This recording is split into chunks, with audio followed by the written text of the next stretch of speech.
하나님 감사합니다. 오늘 우리에게 주신 이 귀한 시간 나눔 하나님께서 지혜와 명철을 허락해 주시고 또 우리로 하여금 이 말씀에 가장 먼저 은혜 받는 사람이 되게 하여 주시옵소서. 하나님 우리가 그 받은 은혜를 가지고 흘려보내고 섬기고 또 세우며 하나님께서 우리에게 맡겨주신 그 영혼들을 복되고 이롭게 하는 귀중한 사명을 다 감당하게 도와주시옵소서. 이 일들을 정말 주님께서 우리 안에서 역사하시는 성령을 통하여 이루실 줄 믿습니다. 하나님이 하시는 일들을 우리가 목격하는 그런 특권을 누리게 하여 주시고 이 방에 있는 모든 셀장님들 하나님께서 날이 갈수록 더욱 축복과 은혜를 누리며 하나님께서 맡겨주신 그 일들을 통해 가장 많은 선물을 받고 누리는 그런 사람들 되게 도와주시옵소서. 우리가 주님의 은혜 가운데 있음을 믿으며 예수님의 이름으로 기도하였습니다. 아멘. 네, 자, 오늘은 요한복음 2장 보도록 하겠습니다. 어, 음, 요한복음 2장 가나의 혼인잔치인데요. 자, 제2장. 자, 소리가 여기서 너무. 네. 사흘째 되던 날, 갈릴리 가나에 혼례가 있어 예수의 어머니도 거기 계시고 예수와 그 제자들도 혼례 청함을 받았더니 포도주가 떨어진지라. 예수의 어머니가 예수에게 이르되, 저들에게 포도주가 없다. 여자여, 나와 무슨 상관이 있나이까? 내 때가 아직 이르지 아니하였나이다. 그의 어머니가 하인들에게 이르되, 너희에게 무슨 말씀을 하시든지 그대로 하라. 거기에 유대인의 정결 예식을 따라 두세 통 드는 돌 항아리 6이 놓였는지라. 예수께서 그들에게 이르시되, 항아리에 물을 채우라. 하신즉 아귀까지 채우니 이제는 떠서 연회장에게 갖다 주라. 하심에 갖다 주었더니 연회장은 물로 된 포도주를 맛보고도 어디서 났는지 알지 못하되 물떠온 하인들은 알더라. 연회장이 신랑을 불러 말하되, 사람마다 먼저 좋은 포도주를 내고 취한 후에 낮은 것을 내거늘 그대는 지금까지 좋은 포도주를 두었도다. 예수께서 이 첫 표적을 갈릴리 가나에서 행하여 그의 영광을 나타내시며 제자들이 그를 믿으니라. 그 후에 예수께서 그 어머니와 형제들과 제자들과 함께 가버나움으로 내려가셨으나 거기에 여러 날 계시지는 아니하시니라. 네, 할렐루야. 나누도록 하겠습니다. 네. 지금 나가지신 분이 누구시죠? 들리나요? 네. 집에 도착했나 보다. 자, 집으로 가고 있더라고요. 우리 옥내 형제 나눠주겠어요? 감사합니다. 예, 제가 보면서 느꼈던 거는 이제 4절에 보면 여자여 나와 무슨 상관이 있나이까? 내 네. 때가 아직 이르지 아니하나이다. 이때 네. 포도주가 없다는데 이게 음, 예수님께서 왜 이렇게 말씀하시는지 좀 잘 모르겠어요. 이해가 안 돼요. 네. 그리고 9절에 보면은 연회장은 물로 된 포도주를 맛보고도 어디서 나는지 알지 못하되 물돈 하인들을 알더라. 제가 이걸 보고 느꼈던 거는 네. 이제 하인은 우리처럼 이제 믿는 사람들을 말하는 것 같고 네. 연회장이나 다른 사람들은 이제 믿지 않는 사람들. 그래서 하나님 포도주가 이제 말씀인데 이제 말씀을 보고도 우리는 이제 그게 어디서 났고 그게 그 출처를 우리는 알고 있지만은 다른 사람들은 이제 알지 못한다는 그런 게 저는 떠올랐고요. 그리고 10절에 보면은 사람마다 먼저 좋은 포도주를 내고 취한 후에 낮은 것을 내거는 그때는 지금까지 좋은 포도주를 두었도다 하는 거 보니까네 이제 예수님께서 주신 포도주가 이제 진짜 맛있는데 이제 취한 사람이 맛보고도 이게 더 좋은 건 줄 알겠다. 그러니까 이제 이 말씀이 얼마나 귀한 건지 그런 걸 표현하는 것 같았습니다. 끝입니다. 아멘. 감사합니다. 예. 자, 네. 이 포도주가 지금 없는데 예수님이 지금 이렇게 갑자기 말씀하시잖아요. 이건 약간 거절의 의미로 들리기도 해요. 무슨 상관이 있습니까? 내 때가 이르지 아니하였습니다. 라고 하는 이 말씀의 의미를 조금 정리를 하고 가는 게 좋을 것 같아요. 특별히 뭐 여러 가지 차원인데 여자여라고 하는 표현도 좀 생소하지 않나요, 여러분? 네. 네. 요게 헬라어 원문을 보면은 귀네라고 하는 단어를 쓰고 있는데 어떤 귀부인을 부를 때 쓰는 그러니까 그냥 여자라는 단어, 일반적인 단어라기보다는 좀 더 귀하게 쓰는 레이디, 뭐 이렇게 레이디 정도로 번역할 수 있는 단어라고 그래요. 그러니까 뭐 홀대하듯 말한 것은 아니고 어머니를 여자라고 부르는 어떤 좀 존경하지 않는 표현은 일단 아니다라고 정리를 할 수는 있습니다. 하지만 그래도 일반적으로 자기 어머니를 이렇게 뭐 레이디 뭐 이렇게 그렇게 부르진 않기 때문에 뭔가 예수님이 여기서 좀 선을 긋고 있다 이런 느낌. 뭔가 지금 사적으로 알고 있는 부모 자식 관계를 떠나서 공적인 사역을 좀 감당하시기 직전인 상황이잖아요. 예수님이 이제부터 하나님의 능력을 가지고 예수님이 하실 일에 대해서는 좀 혈연의 뜻을 떠나 있는 것이라는 거를 조금 분명히 하고 계신 것 같아요. 선을 긋고 계신 것 같아요. 그렇죠? 그래서 지금 예수님이 이제 요한복음 2장이 아니구나. 1장에서 이미 세례 요한의 세례를 받았기 때문에 공생애는 시작이 되었고 이제부터는 어떤 육신적인 혈연 관계에 의해서 움직이기보다 하나님의 인도하심을 따라 움직이는 게 하나님의 아들이신 예수님의 방향성일 것이기 때문에 이렇게 사적으로 부탁하는 것이 지금 적절하지 않을 수 있다. 뭐 이런 약간 뉘앙스를 이렇게 풍기고 있는 것이죠. 자, 그리고 내 때가 아직 이르지 아니하였다. 이런 것도 마찬가지로 아직 예수님이 그런 표적을 보여주시기로 이렇게 어떤 정한 때는 아니다. 뭐 이렇게 지금 표현하는 의미로 받아들일 수가 있을 것 같아요. 해석은 그렇게 할 수 있는데 문맥적으로는 조금 이상해요. 왜냐? 그럼 이건 분명히 거절인데 분명히 거절이잖아요. 그렇죠?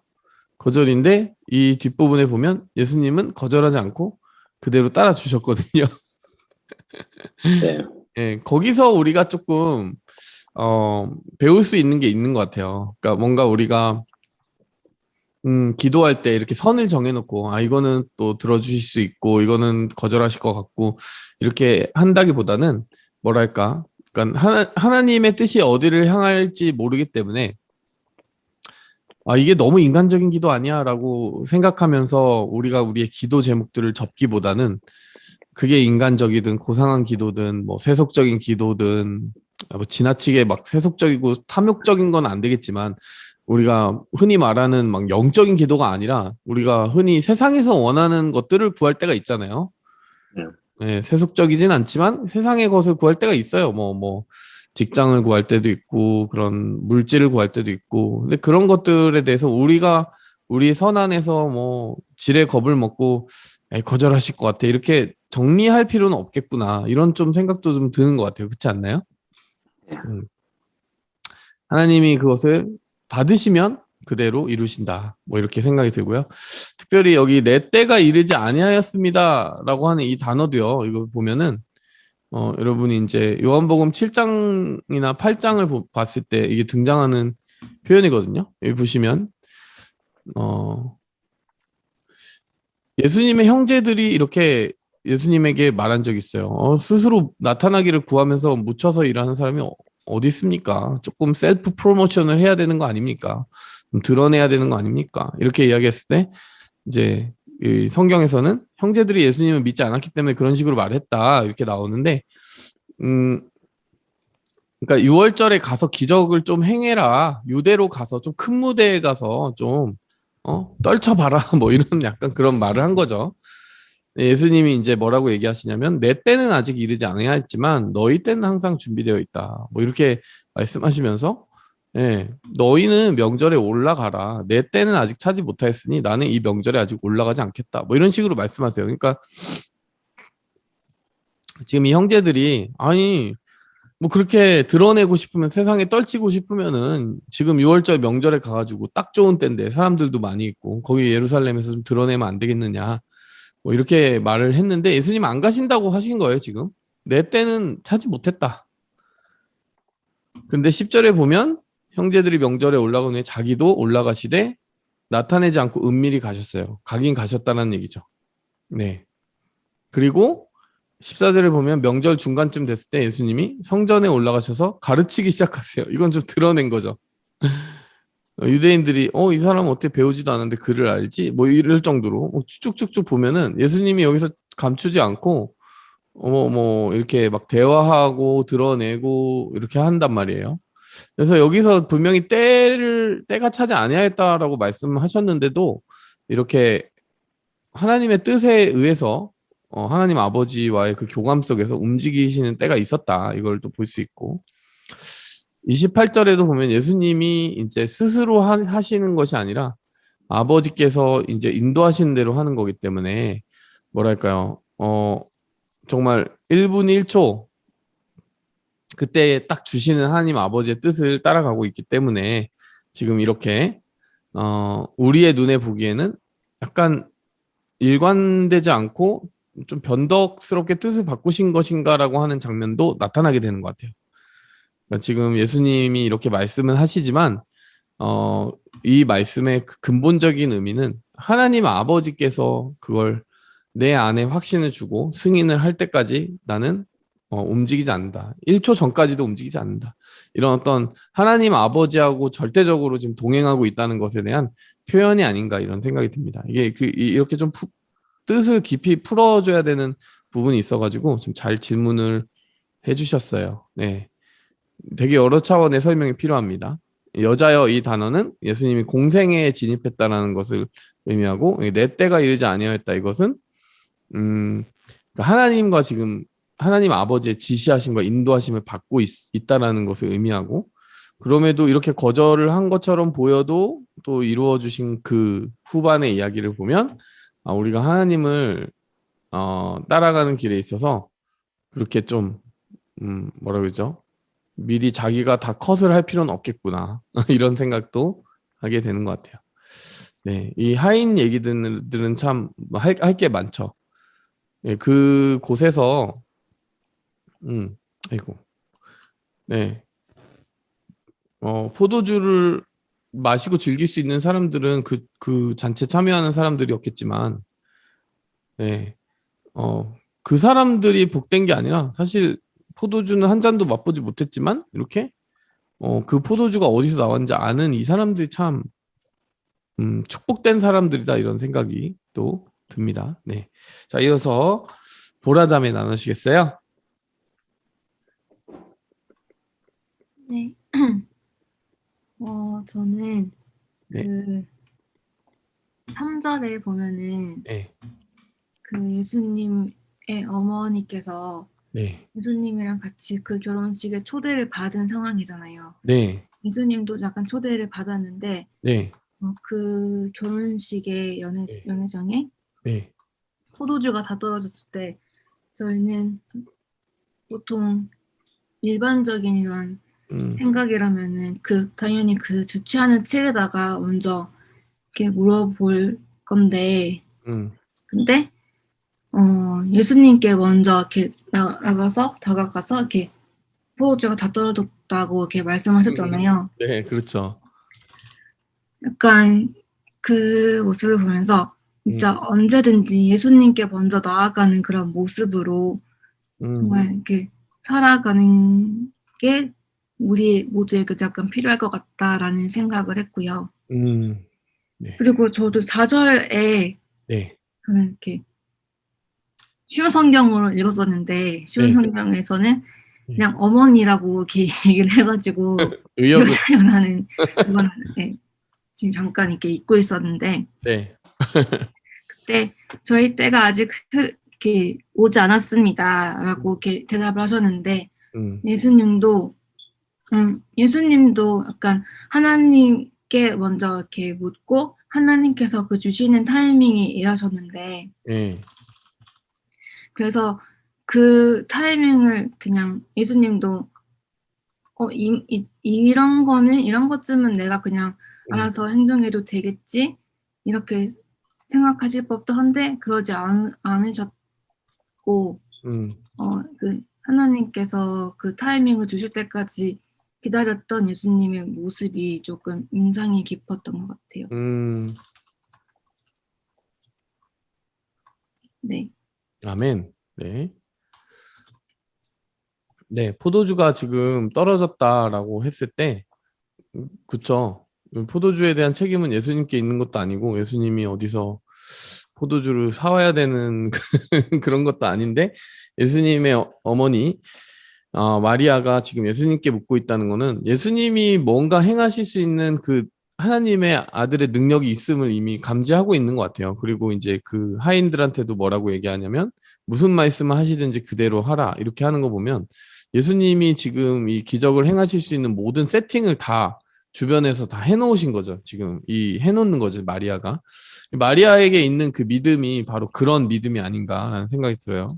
이게 지금 뒷부분에 보면은 예수님이 갈릴리 가나에서 행한 이 표적이 첫 표적이라고 하는데, 예수님이 무슨 일을 지금까지 특별히 드러나게 하신 적이 없지만, 마리아에게는 뭔가 지금 본 것이 없으면서도 가지고 있는 확고한 믿음, 예수님의 그 출생에서부터 자라는 그 모든 성장 과정을 보면서 예수님의 모습 속에서 뭔가 풍겨져 나오는, 그리고 가브리엘 천사로부터도 예수님에 대한 어떤 예수님의 출생의 의미에 대해서 이미 들었기 때문에 예수님이 하실 일들에 대한 기대를 가지고 있는 것 같아요. 보지 못했지만 이미 믿고 있는 거, 말씀에 기대어서 믿고 있는 거, 이런 것도 참 우리가 의미 있게 살펴볼 만한 것 같습니다. 우리가 경험하지 않았는데 어떻게 믿어요? 라고 말하는 경우가 많은데, 마리아는 지금까지 예수님이 뭔가 특별히 보여주신 것 없이도, 예, 그동안의 그 모든 행적과 하나님이 보여주신 표정만으로도 의지해서 예수님이 뭔가 하실 수 있음을 믿고 있어요. 그래서 우리도 마찬가지인 것 같습니다. 우리가 보여주셔야 믿지요. 뭐 말이야 맞는 말 같은데, 우리가 보여주셔야 믿는 게 아니라 사실은 들은 걸 가지고 믿고 행하면 그 다음에 보게 되는 것이 많은 것 같습니다. 그래서 우리가 하나님의 말씀이 보여주는, 하나님의 말씀이 들려주는 그 하나님이 이런 분이다라고 하는 것을 바탕으로 우리가 그것을 믿음으로 붙잡고 삶 속에서 실천하고 행하면, 아 진짜로 그 일들이 나타나는, 그걸 눈으로 보게 되는 일들이 거꾸로 드러나지 않나, 이런 생각이 들어요. 네.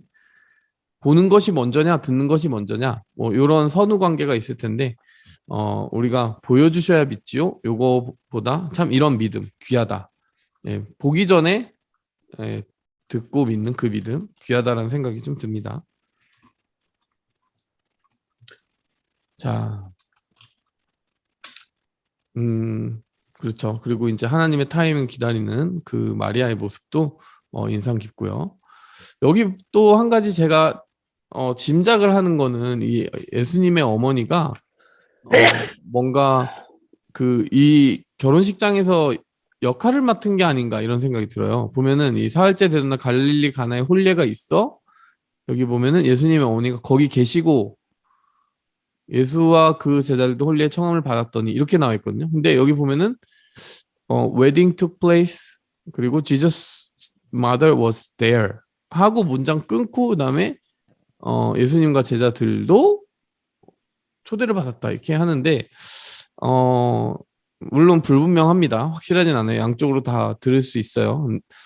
뭐 어머니와 마찬가지로 다 같이 초대를 받았다, 이런 의미로도 될 수 있고, 그게 아니라 어머니가 이미 거기 계시고, 네, 예수님과 제자들을 또 딴 무리로 이렇게 딱 구분해가지고 그들도 초대를 받았다, 이렇게 얘기한다면 어머니가 거기서 뭔가 도와주는 일을 하고 있는 거 아닌가, 이런 생각도 조금 해볼 수 있게 돼요. 그렇게 해석하는 분들도 종종 있습니다. 그래서 지금 하인들이 남의 결혼식장 와가지고 하인들 부려먹는 건 아니에요. 그치? 좀 이상하잖아요. 예? 물 떠오라 그러고 지금 이랬잖아요. 그래서 이게 그 상황이 뭔가 예수님의 어머니가 거기 이제 뭐 친족이나 가까운 사람의 결혼식에서 이런 부분들을 맡아가지고 일하고 있는 건 아닌지, 이렇게 또 생각해 볼 수 있는 여지도 있습니다. 뭐 그거는 좀 주변적인 그런 얘기인데 한번 얘기해봤고요. 자, 민규 형제 나눠주겠어요?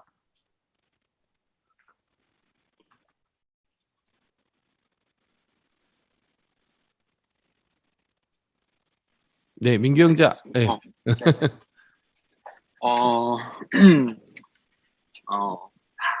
좀 원래 겹치는 면들을 좀 약간 묵상을 했었는데 저는 좀 네.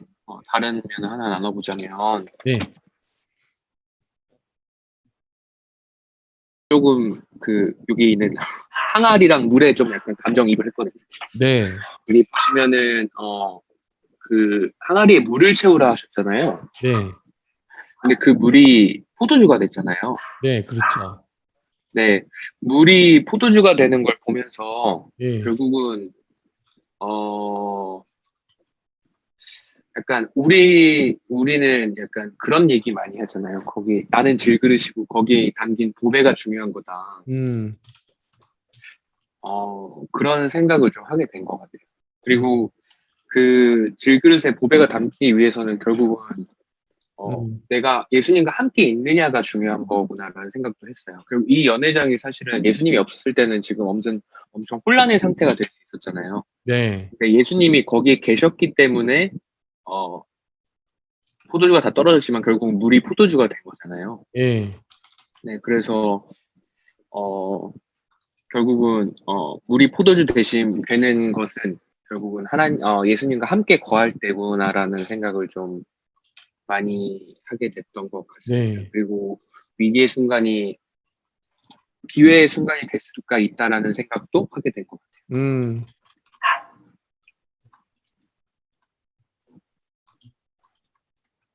아멘. 네. 네, 저는 그게 끝입니다. 네. 그렇죠. 뭐 여기다가 뭐 특별한 일을 하라고 하신 게 아니라 되게 단순한 순종을 요구하셨어요. 단순한 순종. 그리고 이게 될 법한 일인가라고 하는 부분이 좀 있었단 말이죠. 그냥 물을 채워넣고 그걸 갖다 떠다 주라고 하는 것이 과연 이제 이 포도주가 없는 상황에 대한 솔루션이 될 수 있나? 이거는 뭐 지극히 상식적으로 좀 믿기 어렵고 말을 그 말씀을 있는 그대로 따르기가 참 힘든 일이죠.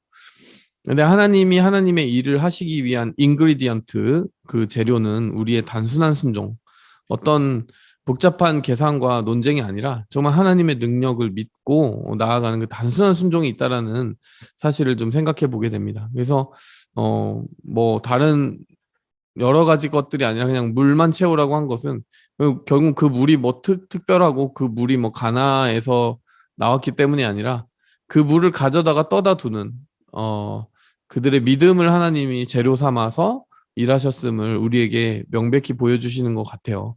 그래서 우리에게도 지금 우리가 여러분 셀장 사역 감당하고 있고 또 저도 이렇게 같이 사역을 하고 있는 이 상황 속에서 우리가 어떤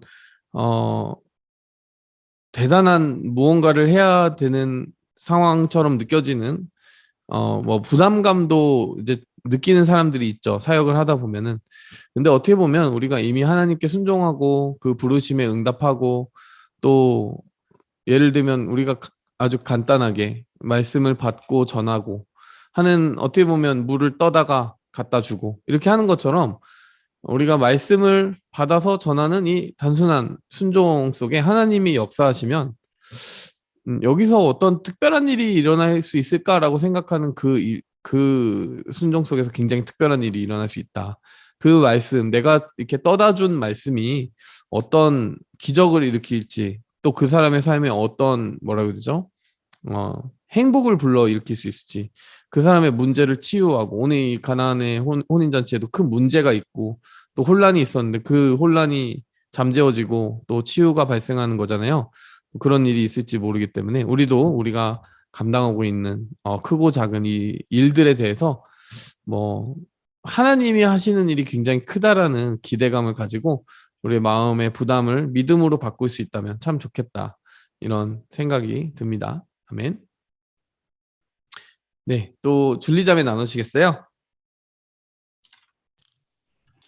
저도 제가 웅매랑 아까 보라가 말한 포인트에서 비슷하게 느꼈었는데 네. 그냥 오늘 이제 목사님께서 해석해 주시는 거 들으면서 진정으로 이렇게 믿음으로 순종하는 그 마음에 대해서 좀 생각을 해봤어요, 지금. 예. 보이지 않아도 먼저 믿음으로 순종하는 것? 네. 그런 게 이제 그 가운데서 하나님께서 되게 많은 기적을 보내주시고 복을 주시는데 예. 그런 마음을 놓고 지금 계속 기도를 하고 있거든요. 네. 제가 약간 봐야지 약간 믿는 그런 성격을 가져서 조금 예. 그 가운데서 네, 어려움을 좀 가끔씩 겪고 있는 것 같아요. 근데 이제 지난주도 우리가 그 빌립이 나다나엘한테 되게 담대히 복음을 전한 그 순종하는 그 모습 가운데서 하나님이 또 네. 그런 한 영혼에게 또 되게 다가가시는 그런 역사가 일어났잖아요. 예. 그래서 계속 매주 느끼면서 하지만 정말 진짜 100% 그러니까 99%가 아니라 100% 순종할 때 하나님께서 예.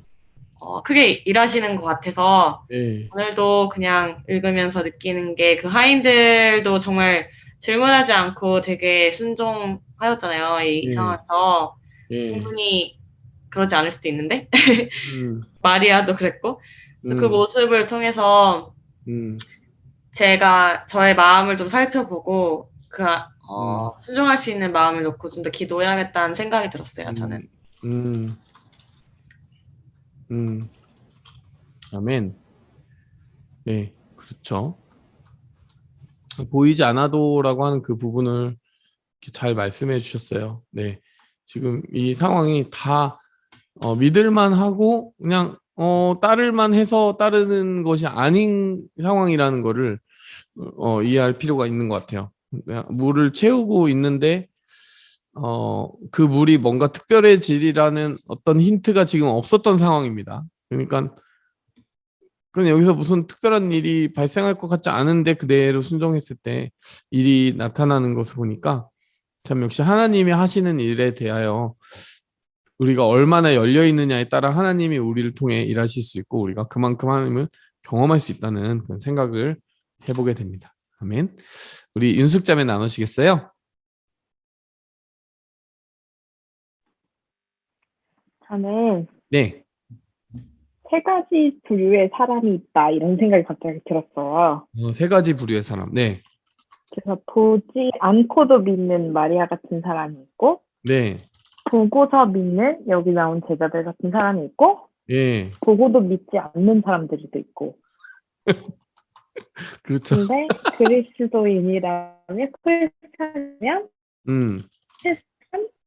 그 첫 번째 두 개 보든 보지 않든 일단 믿기는 믿는 사람이 돼야겠다는 생각이 들었고 그리고 예수님이 이렇게 보여주신 표적을 보고서 네. 믿을 수 있는 것도 네. 사실은 내 힘으로 된 건 아니고 하나님께서 예수님께서 은혜를 주셔서 은혜를 베풀어 주셔서 예. 그걸 믿을 수 있구나. 그래서 그 믿을 수 있는 그런 마음이 생기는 것 또한 은혜다 이런 생각이 들었고 그래서 뭔가 이렇게 우리가 그냥 은혜라고 생각을 하면 그냥 잘못 생각하면 뭐 세상에서 뭐 일이 잘 풀리고 뭐 이렇게 조금 재력을 얻게 되거나 뭐 아니면 무슨 좋은 직장에 뭐 이렇게 취직하게 되거나 이런 게 이제 은혜라고 생각할 수도 있잖아요. 근데 진짜 사실 진짜로 은혜는 그런 세상에서 내가 받는 그런 것이 아니라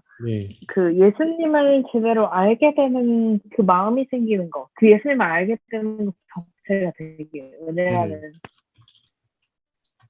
은혜일 수 있겠다는 생각이 들었습니다. 아멘. 네. 네, 여기서 좀 재밌네요. 보고도 믿지 않는 사람이 있죠. 그렇죠. 우리가 적어도 1, 2번 사이에는 들어가야 되지 않나. 예, 보지 않고 믿는 믿음은 굉장히 훌륭한 믿음이고, 그쵸? 근데 보고도 뭐 늘 다 믿을 수 있느냐? 우리에게는 굉장히 해석을 기가 막히게 하는 능력이 있기 때문에 보고도 안 믿는 경우가 생깁니다. 예를 들면은 지금 우리 윤숙자매 말한 것처럼 하나님께 기도할 때 일이 잘 풀리고 또 어떤 필요를 채워달라고 기도하고 좋은 직장에 취직하게 해달라고 기도하고 이렇게 기도할 때가 있단 말이죠. 신앙인들이. 그런데 막상 그 일이 이루어지면 이게 하나님께서 응답해 주신 건지 내가 똘똘해가지고 아, 내가 공부 열심히 해가지고, 뭐 내가 어플리케이션 잘해가지고, 내가 기회를 잘 잡아가지고, 역시 내가 잘나가지고 한 거라고 생각하는 그 굉장히 해석의 기적을 일으키는 경우가 있단 말이에요. 인식의 변화에 아주 능수능란합니다, 우리는. 하나님이 응답해 주셨을 때, 아, 이게 하나님이 하셨다라고 확고하게, 그 믿음을 유지하는 것도 쉽지 않다는 거죠. 하나님이 하신 일을 봤는데, 그 즉시 하나님의 일이라고, 이게 하나님이 하신 일이라고 고백하기보다 우리가 금세 마음을 바꿔서 바꿔먹고, 내가 한 일이야. 해버리는 일도 되게 많단 말이에요. 그래서 참, 우리 일상 속에, 물론 이 물이 포도주가 되는 건 이거는 뭐 부인할 여지가 없는, 그러니까 인간의 손에서 발생할 수 있는 일은 아니기 때문에 그런 해석의 여지는 굉장히 좁은 기적을 베푸신 건 맞지만, 우리가 이제 기도의 응답을 받는다라고 할 때는 뭔가 내 힘으로 한 것으로 해석할 수도 있을 것 같은 되게 그 회색지대에 있는 뭐 그런 응답들도 있단 말이죠. 그래서 이제 그런 경우에도 하나님께 내가 기도한 그 사실, 그리고 그 기도에 이렇게 얼마나 세밀하게 이렇게 응답해 주시는지를 계속 잘 킵 트랙을 해가지고 그 영적인 감각이 무뎌지지 않게 해야 되겠다, 이런 또 생각을 해보게 됩니다. 네. 자, 저는 이제 또, 몇 가지를 이렇게 정리를 좀 해보면, 네. 네. 몇 가지를 좀 정리를 해보면, 네. 자, 이런 것들을 좀 정리를 해봅니다. 자, 일단 오늘 이 기적이 그 신약 성경으로, 신약 시대로 들어오면서 패러다임이 바뀔 것이라는 사실을 보여주는 표적이에요. 일단은 1차적으로는. 여기에 이제 이 항아리들은, 사이즈가 어느 정도 되냐면, 뭐 이렇게 됩니다. 이렇게. 요런 사이즈인데, 한 80리터 정도가 들어가는 그런 돌 항아리들. 보통 이런 행사장에 이런 게 꼭 있어야 된다고 해요. 그 당시에. 왜냐하면은 정결 예식을 위해서. 여기 보면 정결 예식을 따라라고 돼 있잖아요. 그러니까 그들을 밥 먹기 전에 꼭 손을 씻어야 되는데, 여기 하객도 많을 거고, 그 하객들이 다 씻을 만한 물의 양을 컨테인하기 위해서는 그 돌 항아리들이 있어야 되는 거죠. 그래서 거기 그 물을 담는 그릇이 법대로 있는 건데, 이거는 율법의 어떤 준수를 위한 거예요. 그들이 구약 성경에 기록된 대로 정결하게 자신을 지키기 위해서 구약 성경을 따르는 그 관습이었거든요. 그렇죠? 그러니까 한마디로 말하면은 여기 있는 그 물을 채우는 맹물 항아리는 구약의 정결 예식을 상징하는 것이다. 자, 그런데 이제 좀 지금 오늘 발생한 일을 통해서 그 물은 뭐가 됐냐면 포도주가 되었죠. 자, 그래서 그들은, 우리 구약 성경의 이 백성들은 뭐라고 생각을 했냐면, 물로 자신을 씻을 수 있다가 깨끗하고 정결하게 할 수 있다라고 생각을 했지만, 하나님께서 지금 새롭게 예수님을 통해 이루시는 새로운 언약, 새로운 정결함, 새로운 거룩함은 뭐냐? 예수 그리스도의 피를 통해서 우리가 새롭게 되고 깨끗하게 된다라고 하는 것을 미리 보여주시는 거죠. 그러니까 뭐 예수님이 이제 나중에 새 언약을 세우시면서 이것이 너희를 위한, 내가 너희와 세우는 새 언약이다, 이렇게 이야기하시면서 이게 너희를 위해 흘리는 내 피다라고 하면서 이 포도주를 딱 따라주시는 장면이 이제 마지막 날쯤에 가까이 마지막 만찬석상에서 있게 되는데, 바로 그러한 어떤 하나님이 하시는 새로운 정결함, 우리를 완전히 거룩하게 해주시는 일들이 일어날 것이라는 그런 표적을 나타내고 있는 것 같아요. 자, 제가 이제 이 뒤에 2번, 3번은 여기 넣어놨는데, 이거는 뭐냐면 이 표적 말고 뒷부분에 있는 표적이에요. 예수님이 왜 이 표적을 얘기하는지는 일단 보시면, 예수님이 그 다음에 예루살렘으로 가셔가지고, 유월절 때 예루살렘으로 가셔가지고 성전 정화 사건을 일으키십니다. 누가복음 때 우리가 다룬 그 채찍으로 막 비둘기 파는 사람들 상을 업고 뭐 돈꾀를 업고 막 그런 사건이죠. 근데 예수님이 그때 유대인들에게 이런 도전을 받아요. 너 이런 일을 누가 행하라고 했냐, 이러면서 그 권위가 있다는 표적을 보여줘라. 이랬더니 예수님이 이 성전을 헐라 사흘 동안에 일으키리라. 자, 이 말은 뭐였냐면은 예수님의 육신이 이제 성전인 거죠. 그래서 사흘 동안 일으킨다라고 하는 건 예수님의 부활을 가리키는 일인 거고요. 결국에 지금 유대인들이 계속해서 몇백 년 동안 의지하며 하나님과의 관계를 상징한다라고 믿고 있던 그 성전은 이제 더 이상 하나님과 그들의 관계를 상징하는 상징물이 될 수 없고 실체가 될 수 없는 거죠. 왜냐? 예수님이 자기 몸을 성전 삼아 지금 들고 오셨기 때문에 우리가 지금 이 시대에 예루살렘 성전에 가야 하나님 만난다고 믿지 않잖아요. 자, 왜 그러냐면 그 성전의 기능은 이미 정지됐기 때문이죠. 그 성전은 예수님이 오실 때까지 예수님이 가리키는 기능만 하고 있었던 거고, 예수님이 오신 이후에는 예수님의 몸이 바로 성전인 거예요. 우리가 예수님을 통해서 하나님 아버지와 관계를 맺게 되는 거죠. 자, 그래서 이 두 번째 표적을 제가 미리 말한 이유는 이것도 역시 동일한 원리로요. 구약에서 신약으로 바뀌는 그 상황을 보여주는 거예요. 돌로 지은 그 성전이 무슨 성전이 된다? 예수님의 몸 자체가 성전이 되는 그 시대가 오는 거죠. 사실은 이 성전은 예수님의 그 몸으로 지어질 성전, 새로운 성전을 가리키는 용도만 있었기 때문에 구약의 성전은 이제 사라지고 예수님이 성전 되신 그 시대가 열릴 것이라는 그 표적이 두 번째 표적이에요. 여러분 다음 시간에 그 본문이 바로 이어지게 되는 것이고, 이제 또 여러분 요한복음 4장에 가면 그 사마리아 여인의 그 비유에서 예수님이 뭐라고 하시냐면은 이 산에서도 아니고 저 산에서도 아니고 신령과 진정으로 예배할 때가 온다.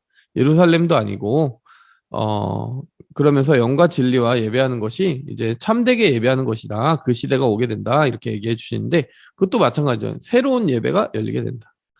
성령을 통해서 예배하게 된다. 어떤 율법과 그런 의식을 지키고 동물의 제사를 드리고 그런 것으로 제사 드리고 하나님께 예배 드리는 그 패러다임이 바뀔 거라는 얘기죠. 자, 여러분 이제 그래서 이제 2장, 3장, 4장 쭉 연속적으로 나타나는 이렇게 연타로 지금 표적을 보여주시는데 제가 미리 예습을 한 이유는 뭐냐면 이 표적들이 다 같은 원리가 있다는 거죠. 이제 물로 씻는 거 아니야. 예수님의 피로 씻는 거야. 이제 예루살렘 성전 아니야. 예수님의 몸이 성전이야. 이제 동물 바쳐 제사하는 거 아니야. 예배 드리는 거 아니야. 신령과 진정으로 성령 안에서 예배 드리는 거야. 그러니까 완전히 구약 시대가 지나갔다는 그 패러다임을 바꾸신다라는 표적인 거예요. 그래서 아니 무슨 결혼식장 가가지고 물 포도주로 바꾸신 게 그렇게 그 표적이라고 하는 거는 하나님의 그 일을 드러내는 기적을 표적이라고 하거든요. 무슨 표적이야? 표적으로까지 거대 해석을 해야 돼? 라고 생각하지만 이런 의미를 봤을 때는 그게 표적이라는 얘기죠. 하나님이 앞으로 여러 가지 새로운 시대를 딱 마킹해 주시는 거기 때문에 여러분 참고로 요한복음 전체에 표적은 7개밖에 없어요. 네, 2장에서 4장까지 표적이 3개나 나옵니다. 네. 자, 7개밖에 없기 때문에 이 표적 하나하나가 하나님이 하시는 새로운 일들에 대해 그 의미를 확고하게 가지고 있다는 사실을 알고 여러분 보시면 될 것 같아요. 자, 그리고 우리가 또 볼 수 있는 건 여러분들이 계속 보셨겠지만 이 결혼식장이라고 하는 곳은 지극히 뭐 그냥 하나님께 구별된 어떤 거룩한 예배 현장은 아니잖아요. 그럼에도 불구하고 하나님은 우리가 세상에서 누릴 수 있는 어떤 크고 작은 일상의 선물들을 두고 기뻐하는 거를 굉장히 축복하신다라는 느낌도 저는 받아요. 그렇지 않습니까? 이게 뭐 이렇게 무슨 상관이 있습니까? 4절에 보세요. 무슨 상관이 있습니까? 당연히 상관이 없죠. 예수님의 공생에 예수님이 우리를 구원하시는 그 피 흘림의 십자가 뭐 지금 이 결혼식장에서 포도주 또 다 떨어졌는데 그거 음료수 좀 채워달라는 그게 상관이 직접적으로는 없죠. 그럼에도 그런 어떤 우리의 인간적인 필요에 대해서도 굉장히 채워주셨어요. 왜냐하면 이 당시 홀례 그 결혼식장에서 포도주가 떨어지는 건 혼주에게 굉장한 수치라고 합니다. 예, 포도주는 필수였기 때문에. 그렇기 때문에 만약에 포도주가 없는 상태로 계속 결혼식이 진행이 됐으면은 이 부부가 굉장히 불행해졌겠죠. 이 결혼식장의 분위기가 아주 그냥 차갑게 식었을 겁니다. 근데 하나님이 그 결혼식을 축복해 주시고, 예, 그 부부를 축복해 주시고, 두고두고 그들에게 얼마나 큰, 기쁨이 됐겠습니까? 네, 우리가 허락된 즐거움은 뭐 세상적인 것이든 영적인 것이든 하나님이 주신 것을 알고 누렸으면 좋겠어요. 뭐 우리가 예배에서만 기쁨을 누리고, 뭐 영적인 것에 대해서만 기뻐해야 되고, 하나님이 이런 분이 아니고, 하나님은 우리가 뭐 맛있는 거 먹고, 결혼하고 만나고 회사 뭐 직장 취업하고 이런 우리에게 허락된 모든 일상의 일들이 을 누리면 좋아하시는 분이세요. 네, 전도서 9장 9절에 그렇게 나와 있죠. 네, 우리가 세상 가운데 하나님 주신 것 다 분복으로 알고 기쁘게 누리라고 하는 말씀 전도서에 있는데 그런 것들 일상 속에서 하나님은 그런 축복을 주시고 신성을 드러내신다. 또 하인들의 순종을 통해 여러분 배울 필요가 있는데 좀 디테일하게 보면요. 디테일한 거를 보면 굉장히 많아요. 예수님이 항아리에 물을 채우라고만 하셨는데 이 지금 하인들은요. 무슨 생각인지 모르겠는데 아귀까지 채웠어요. 아귀까지. 화끈하게 순종합니다. 그냥 적당히 조금만 채우는 게 아니라 그냥 입구 컷 완전 흘리기 직전까지 채우는 거예요. 예, 순종을 적당히 하는 게 아니라 이렇게 화끈하게 뭔가 하나님은 이게 하실 것이라는 기대감이 이 정도 채워져 있으면 얼마나 좋겠어요. 그렇죠? 우리가 채우는 만큼 그게 다 포도주가 된 거예요. 지금 이 하인들이 채우는 만큼 포도주가 된 겁니다. 우리도 마찬가지예요. 이왕 쓸 거 좀 화끈하게 믿으면 어떠나 이런 생각이 드는 거죠. 이왕 순종할 거 화끈하게 정말 우리 한계까지 밀어붙여서 순종한다면 처음에는 그 어려워 보이죠. 어려워 보이는데 그게 다 우리에게 축복으로 돌아온다는 사실. 예. 여러분들이 이제 지금 뭐 셀장으로 사역하는 거를 포함 여러분의 삶 속에 고민을 불러일으키는 순종의 순간들이 있을 겁니다. 좀 힘든데 여기까지 할 수 있을까? 근데 거기까지 아기까지 채울 때 여러분 그거 다 어디 안 가요. 다 우리에게 돌아옵니다. 하나님이 그것을 통해 우리를 축복하십니다. 자, 또 한 가지 물을 떠다 주는 하인들의 모습을 보게 되는데요. 가만히 보세요, 여러분. 여기 아주 자세히 보셔야 되는데 여러분 물이 포도주로 변한 시점이 언제일까요? 알 것 같은 분. 물이 포도주로 변한 시점은 언제인가? 물 갖다 줄 때, 저 포도주 연회장에 갖다 줄 때요. 네. 갖다 줄 때 혹시 일단 항아리에 채우고 나서 그 어느 시점에 변한 것 같진 않아요. 자, 만약에 변했으면은 별로 믿음이 필요하지 않습니다. 포도주네 하면서 갖다 주면 되는 거예요. 근데 보세요. 여기 보니까 자, 여기 보시면 여기 보시면 구절을 보시면요. 여기 보면 하인들이 물 떠온 하인들이 이렇게 이 물 떠온 하인들이라고 얘기하잖아요. 이것도 조금 자세히 보긴 해야 되겠다. 예. 어쨌든 이 사람들이 볼 때 이 물이 지금 갖다 주면서 변했는지 따르면서 변했는지 확실치 않지만 네. 이게 떠왔다라는 게 지금 요 항아리에다가 떠온 걸 말하는 건지 네 아니면 그 항아리에 있는 물을 떠온 것을 말하는 건지 정확히 일단 알아야 될 텐데 예. 여기 보면 사실 drawn water라고 되어 있으니까 네. 이 항아리에 채우고 그걸 뜨는 그 순간을 말하는 것 같아요. 그 순간까지 물을 떴다라는 얘기 아닌가요? 지금 사실?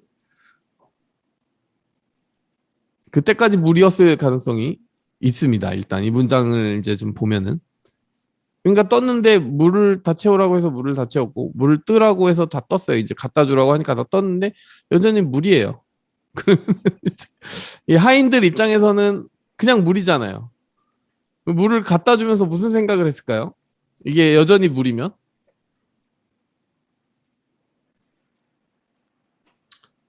여전히 물이고 이제 포도주를 갖다 달라고 했는데 따라줄 때까지 물이면 어떻게 하지? 이런 생각이 좀 했을 것 같아요. 그러면은 망하는 거죠. 하인들은 벌 받는 거죠. 하인들에게 있어서는 이렇게 물을 그대로 포도주를 갖다 달라고 했는데 물을 갖다 떠다 주는 이 하인들 입장에서는 이거 일이 잘못되면 자기가들이 다 혼나는 거예요, 사실은. 그렇지 않습니까? 근데 어쨌든 물을 떠다서 가져다 주는 것 자체가 굉장히 용감한 일이다. 이런 생각이 드는 거고요. 참. 그리고 이 자리에서 뭐 프리빌리지가 누구에게 있느냐라고 하면 결혼식장에서 먹고 마시고 대접받는 사람이 제일 이렇게 특권이 있는 것 같지만요. 사실은 거기서 조금 아무도 눈에 띄지 않는 허드렛 일이잖아요. 어떻게 보면 뭐 떠다 주고 이렇게 뭐 항아리 채우고 하는 게 뭐 그렇게 대단히 특별한 일도 아니고 그냥 종이잖아요. 근데 이 사람들이 제일 많이 본 거 아니에요, 사실? 하나님이 하시는 일을 제일 가까이에서 자기 손으로 경험한 거 아닙니까? 자기 손끝에서 기적을 경험한 거잖아요. 그래서 이게 종들의 특권이 아닌가. 여러분, 우리도 마찬가지. 우리가 지금 뭐 사역을 경험하면서 좀 뭐 여러분들이 간증을 계속 이제 가지게 되는 것 중에 하나는 뭐냐면, 사실 우리는 대접하는 역할을 하고 있죠. 뭐 그러다 보면은 세런들이 하지 않는 걱정들도 많이 해야 되고, 이번 디아스포라는 어떻게 해야 되지? 이번 디아스포라에는 무슨 물을 떠다 줘야 되지? 뭐 이거 이들에게 말씀을 전해야 되는데 나는 힘과 체력이 너무 지금 다운돼 있고 뭐 그럴 때도 있고요.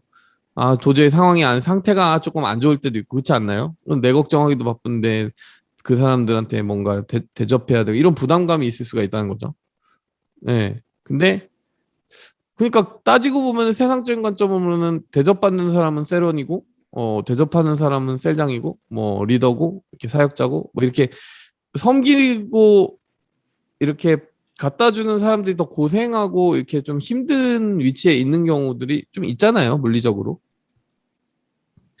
근데 사실은 섬기는 사람들이 가장 가까이서 그 하나님이 하시는 일을 경험하게 되잖아요, 그렇죠? 말씀이 변화돼서 그 사람들을 바꾸는 거를 누가 제일 실감나게 보겠습니까? 우리가 보는 거거든요. 세론들은 그냥 떠다 주는 대로 먹고 뭐 그러니까 대접받는 대로 좋다 좋다 이러면 뭐 이렇게 하는 건데 그거를 정성스럽게 위해 기도하고 준비하는 사람은 모든 과정이 다 은혜가 되는 거예요, 사실은. 그래서 이게 우리에게 뭐 고생을 떠나 사실 다 지나고 보면 이렇게 여기 수고하는 사람들이 제일 사실은 특권 있는 사람들이다. 거기 그냥 앉아가지고 대접받는 사람들보다요. 이게 뭔가 수고할 수 있을 때 수고하는 사람들이 제일 복된 사람이라는 생각이 들어요. 그렇지 않습니까?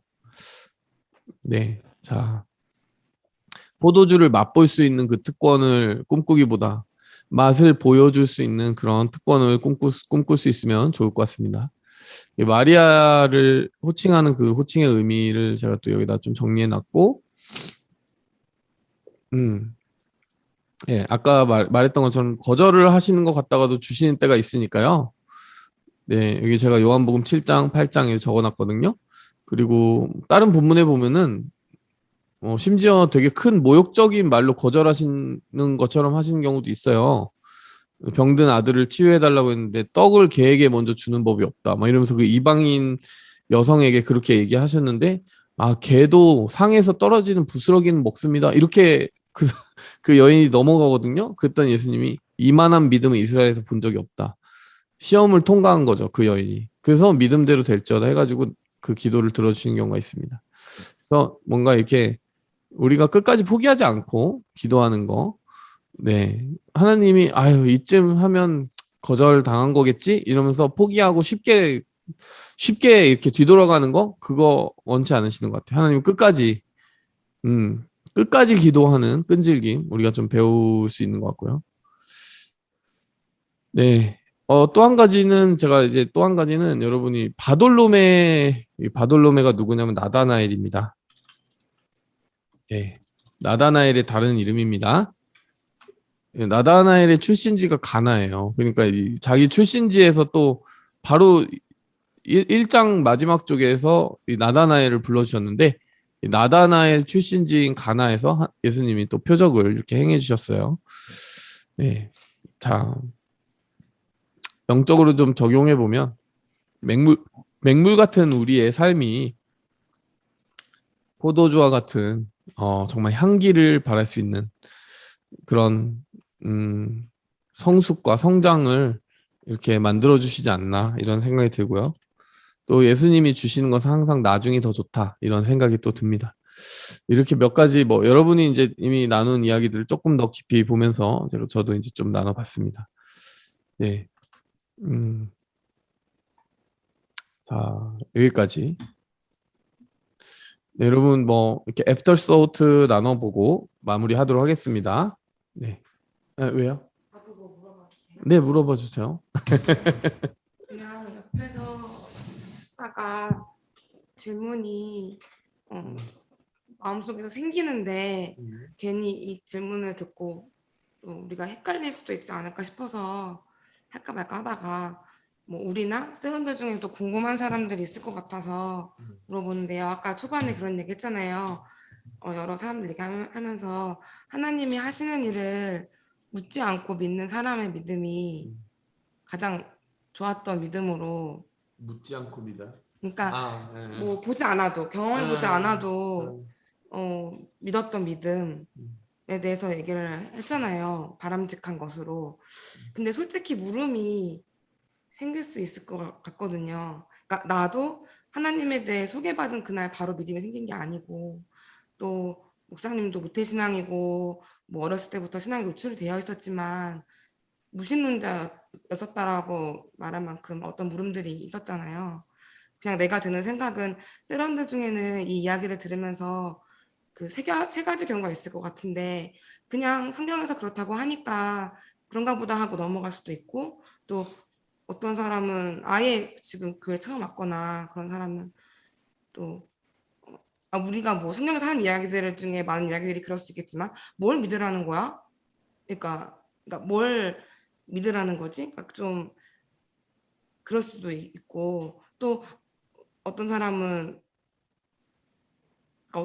이제 나도 그런데 이미 하나님과의 이야기가 있고 하나님을 아는 사람은 이미 믿음이 있고 경험이 있으니까, 하나님과의 간증 이야기가 있으니까 오늘의 상황을 또 이해하는 경우가 있을 것 같거든요. 근데 내가 하고 싶은 말은 모두의 믿음과 경험이 다른 이런 상황에서 하나님이 하시는 일을 보지 않고 경험해 보지 않은 상황에서 그냥 어떻게 믿어라고 질문하는 사람이 있다면 어떻게 대답하는 것이 가장 지혜롭고 이해도 되고 좀 맞는 대답일까라는 좀 생각이 들어서. 네, 여러분도 그런 질문이 있으신가요? 대답해 주세요. 그쵸. 뭐 근데 제가 무신론자였고 그래서 하나님 만나주셔서 그때 확실하게 믿긴 했지만 그 전에 그런 기도는 했던 것 같아요. 계시면 만나달라는 기도는 했던 것 같아요. 그래서 그 기도에 저는 응답을 받은 거라고 생각하거든요. 그러니까 믿음이 거의 없는 수준까지 희박했던 거잖아요. 뭐 계시면 만나주세요라는 거는 계신지 안 계신지 모르겠다는 얘기잖아요. 근데 그 수준 안에서 제가 구한 거죠. 근데 제가 기도하면서도 너무 이상한 거예요. 왜냐하면 기도한다는 것 자체가 그 대상이 있는 걸 좀 어느 정도는 믿어야 기도라는 걸 할 수 있는데 안 믿어지는데 기도를 한 거예요. 그쵸? 그럼 믿는 건가 안 믿는 건가? 나는 지금 믿음을 달라고 기도하는 이게 맞는 기도인가 아닌 기도인가?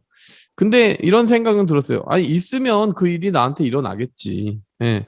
안 계시면 안 일어나겠지. 이런 생각을 했던 것 같아요. 그러니까 내가 경험한 건 없지만 정말 그분이 계시고 하나님이 계시면 뭔가 내가 경험하지 못한 방식으로 하나님의 존재를 드러내 보여주시고 하나님의 살아계심을 나타낼 수 있는, 그리고 나를 그렇게 영적으로 설득해 주실 수 있는 분이 아닌가, 그런 믿음을 주실 수 있는 분이 아닌가, 이런 생각을 저는 했던 것 같고, 그래서 뭐 우리가 추구하고 받았으면 하는 그런 믿음의 선물이 있다면 네, 이런 믿음이 아닐까요? 11장에 믿음은 바라는 것들의 실상이요 보이지 않는 것들의 증거이다. 네. 우리에게 하나님이 그 뭐 믿음을 주실 때 일단 소원을 주시는 것 같아요. 그게 뭐 육적인 소원이든 뭐 영적인 소원이든 처음부터 막 영적인 수준의 소원을 가지고 하나님 뭐 선한 영향력이 되게 해주시고 뭐 복음의 통로가 되게 해주시고 이런 기도는 좀 나중에 나오는 것 같고, 인생에 문제가 생겼을 때 그냥 원초적으로 그 문제를 가지고 기도하다가 하나님 만나는 경우도 있거든요. 그렇죠? 그래서 여기 바라는 것들의 실상이라고 했을 때 사실 아브라함도 마찬가지죠. 아브라함이 하나님 만난 게 처음에 자식이 없어서 하나님을 쫓아간 거 아닙니까? 그렇죠?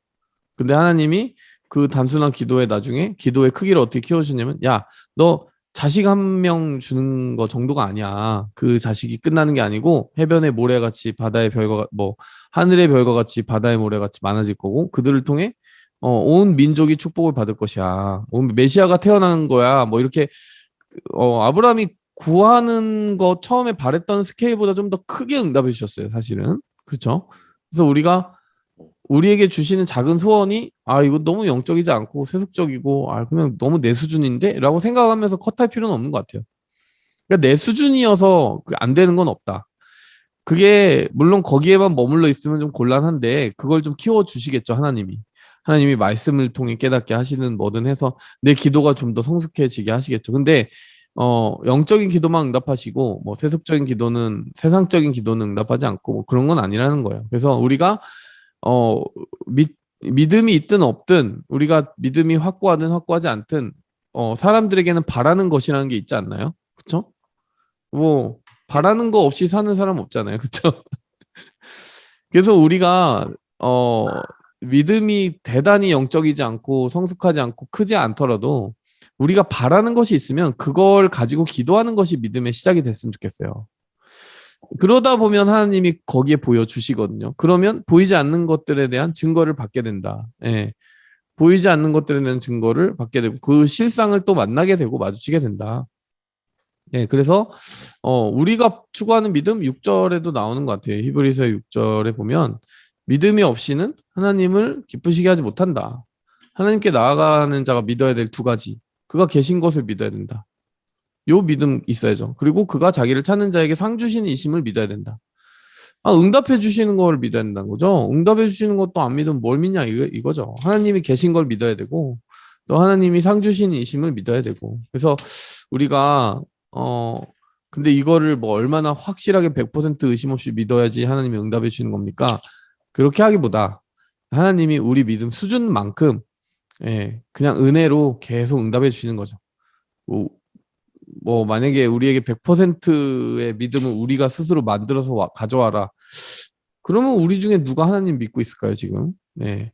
그러니까 우리가 겨자씨만큼 하나님 이거 좀 하나님 계시면 만나주세요. 뭐 이 정도만 해도 하나님 만나주시는 분이시기 때문에 그래서 이렇게 많은 사람들이 하나님의 품에 이렇게 용납받은 거 아닌가 이런 생각이 들어서 지금 뭐 질문한 잠깐만 뭐 질문한 게 된 거예요? 네. 갑자기 응. 네, 그러니까 뭐 이렇게 어떤 이야기가 없는 상황에서 하나님과 이야기가 없는 상황에서 어떻게 그냥 믿는 것이 바람직하다고 아까 말하니까 내가 하는 말이었어요. 그게 바람직하게 시작하지 않을 수도 있다는 어떤 위안을 주고 싶기도 하고 사람들한테 내가 아직 하나님과 뭐가 없는데 난 뭐 어떻게 믿어라는 의미 하잖아요. 내 신앙생활 초기에도 그랬거든요. 아멘. 내가 어떤 하나님과 이야기가 없는데 이거 지금 막 보잖아요. 사람들이 여기 이야기에서는 기적을 보고 근데 그냥 그런 걸 근데 아까 윤숙자매가 말했던 것도 생각이 되긴 해요. 그게 좀 좋은 말인 것 같긴 해요. 뭐랄까 그냥 어떤 대단한 경험이 아니라 이렇게 내가 오는 예배 뭐 한 달에 한 번 가다가 뭐 2번 가볼까 3번 가볼까 조금 더 그냥 그렇게 늘어나는 내 마음의 상태 변화 뭐 또는 묵상 한 번 더 해볼까 말씀 한 번 더 볼까 뭐 이런 작은 변화들도 다 은혜고 주시는 거라 생각이 되네요. 그렇죠. 우리가 말씀을 마주치면 주시는 마음의 변화가 있거든요. 또 그러니까 하나님의 말씀에는 그 자체로 힘과 능력이 있어서 그 말씀이 좀 내 얘기 같지 않다가도 갑자기 그 말씀이 내 속에 쑥 들어오는 경우가 있어요. 여러분 다 경험을 해보셨겠지만 그래서 그 믿음이 뭐 대단한 믿음이 없는 사람은 어떻게 기도해야 되고 어떻게 하나님 만나야 되냐? 아니 믿음을 주신다니까요. 그러니까 그 말씀을 통해 믿음을 주시고 또 경험을 통해 또 내가 원하는 것에 예를 들면은 이런 결핍이죠. 하나님과 별로 상관없어 보이는 그 필요들. 포도주가 없어요. 하나님 뭐가 없어요라고 하면서 기도가 시작된다면 기도가 시작되는 자리에 약속된 주시는 믿음이 있을 것이다. 또 하나님의 말씀 속에서 믿음을 주실 것이다. 그리고 우리에게 주시려는 그 믿음은 하나님이 계신 것 그리고 자기를 찾는 자에게 상 주시는 인심을 믿는 그 믿음. 네, 요게 우리에게 주시려는 믿음이 아닌가?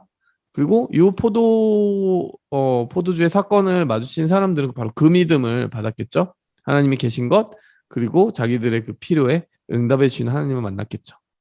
네, 우리에게도 지금 여기 있는 사람들 대단한 믿음이 있어가지고 그런 게 아니라 정말 그 작은 필요를 가지고 하나님께 들고 갔을 때 그 하나님을 만난 것이라는 생각이 또 듭니다. 아멘.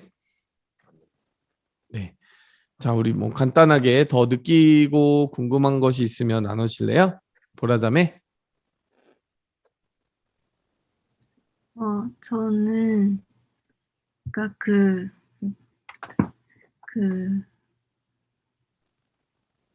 누구였죠? 그 하인들?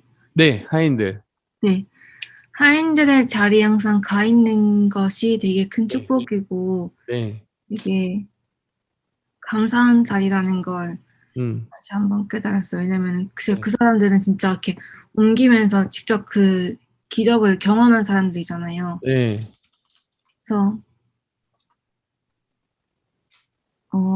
또 그 경험한 것을 그냥 우리만 알고 있는 게 아니고 다른 사람들한테 전해주는 그런 하나님의 그런 일꾼이 돼야겠다라는 걸 다시 한번 느꼈고, 또 그래서 더욱더 이게 셀장의 자리가 되게 귀하고 감사한 자리인 것 같아요. 네. 저희만 이렇게 경험했던 그런 은혜들을 그냥 나만 가지고 있는 게 아니고 이걸 또 세런들한테 이렇게 전하고 또 그것을 들은 우리 세런들도 또 전하겠죠? 네. 약간 역할을 감당할 수 있는 자리에 이렇게 놓아주셔서 되게 감사하다라는 걸 느꼈어요. 네.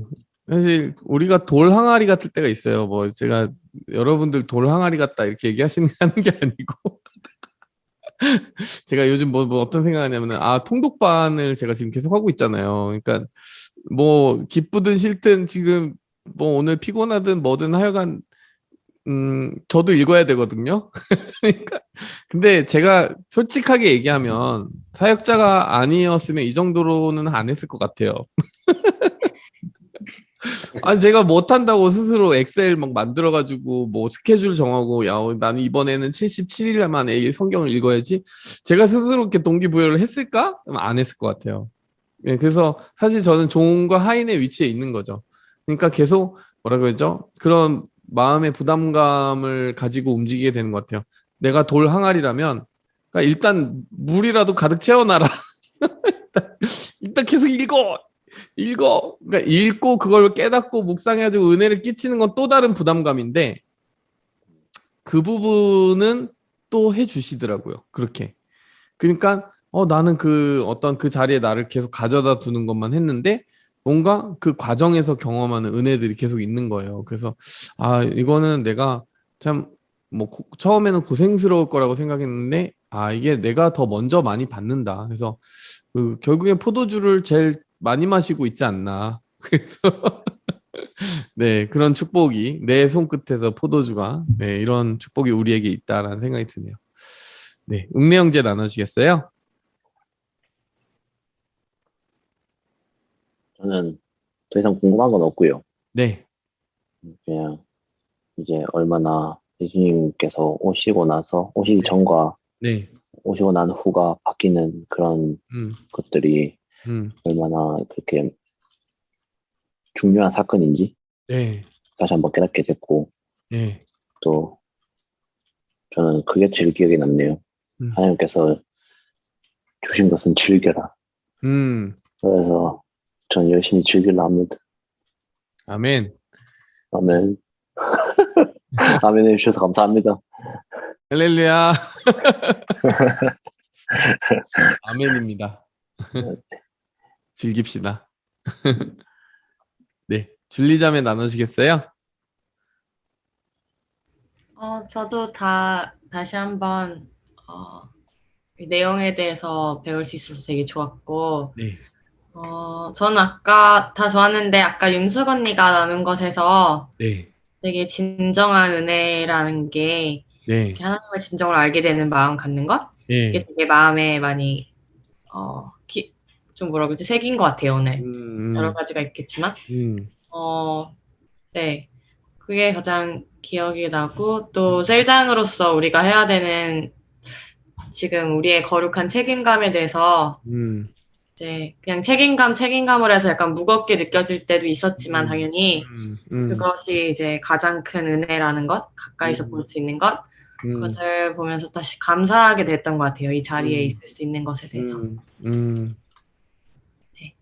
그렇습니다. 아멘. 감사합니다. 민규 형제 나누시겠어요? 네. 저는 저 두 가지 생각을 했는데 하나는 네. 의심과 불신은 다르다라는 느낌을 좀 생각을 했던 것 같아요. 그래가지고 의심은 결국은 약간 어떻게 보면 정말 믿고 싶은데 약간 그 하나님을 알고 싶어요라는 좀 마음의 표현 같거든요. 꼭 막 수련회 가서 자는 분들도 있잖아요. 자는 분들도 있고 특히 약간 우리 고등학생 때 막 안 믿는 애들 막 데리고 와가지고 교사할 때 그런 것들 봤거든요. 막 애들 자고 있는데 그런 애들이 막 변하고 그래가지고 의심은 불신이랑 같을 수 없는 것 같고 네. 하나님이 터치하시는 그 순간들이 전 좀 되게 귀하고 아름답다라는 생각을 좀 했고 그러면서 그 다음에 또 오늘 얘기하시는 그런 거 다 생각했을 때 저는 좀 약간 좀 도마 생각났거든요. 결국은 그 도마도 약간 그 하나님이 부활하실 때 되게 약간 예수님을 열정적으로 따랐지만은 믿지 못하는 순간이 사실은 그게 저는 그걸 불신이라고 생각하지 않고 부활을 하지 못했던 걸 의심이라고 생각을 해요. 그러니까 약간 본인의 그런 좌절감을 느끼면서 내가 하나님을 부인했고 이런 걸 느끼면서 나는 이제 안 될 거야라는 약간 의심의 순간이 있었던 것 같거든요. 근데 그 순간 가운데 예수님이 그 회복시켜 주시는 걸 보면 그걸 넣어보시라고 하잖아요. 근데 거기서 그 예수님의 사랑에 내가 너를 위해서 이 정도로 약간 고난받았다라는 걸 이게 정말 우리가 부인할 수 없게 체험하게 하시는 그 예수님의 은혜가 있었잖아요.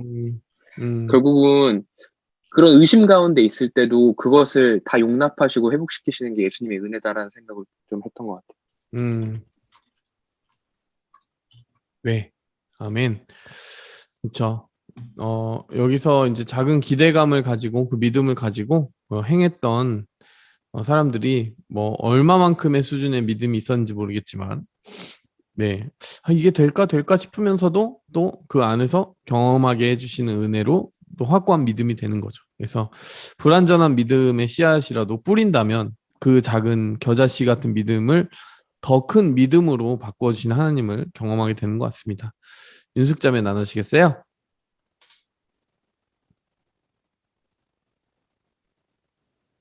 네. 알겠습니다. 오늘은 여기까지 나누고 기도하겠습니다.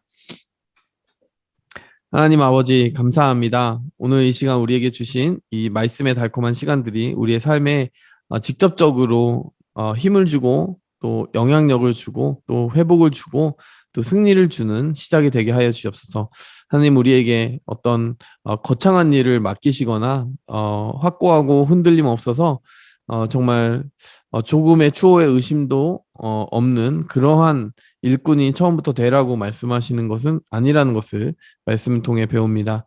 그저 물을 떠다가 그저 넘겨주는 것, 정말 우리가 우리의 믿음의 수준에서 할 수 있는 그 작은 것들을 감당하면서 하나님이 하신 일을 목격하고 그럼으로써 그 믿음이 커져가는 완성된 믿음으로 시작하는 것이 아니라 또 믿음을 키워가시는 주님과 함께 동행하고자 지금 있는 작은 믿음을 사용하는 것, 그것이 우리가 나아가야 될 길이고 또 우리에게 허락된 축복인 줄 믿습니다. 하나님, 우리가 감당하는 일들을 그렇게 축복하여 주셔서 우리 셀장님들 그 마음의 그릇에 항상 정말 최대한의 은혜를 담고 그래서 건네주고자 하는 그런 나누고자 하는 흘려보내고자 하는 그런 귀하고 선한 그 동기와 중심이 있는데 하나님 그 중심의 뜻대로 그대로 응답해 주셔서 그 맹물 같은 그 평범한 말들도 정말 성령의 감동 안에서 포도주로 변화되어서 정말 우리의 마음이 먼저 그 성령의 감동을 입고 또 전해지는 그 말씀마다 그 사람들의 삶을 변화시키기에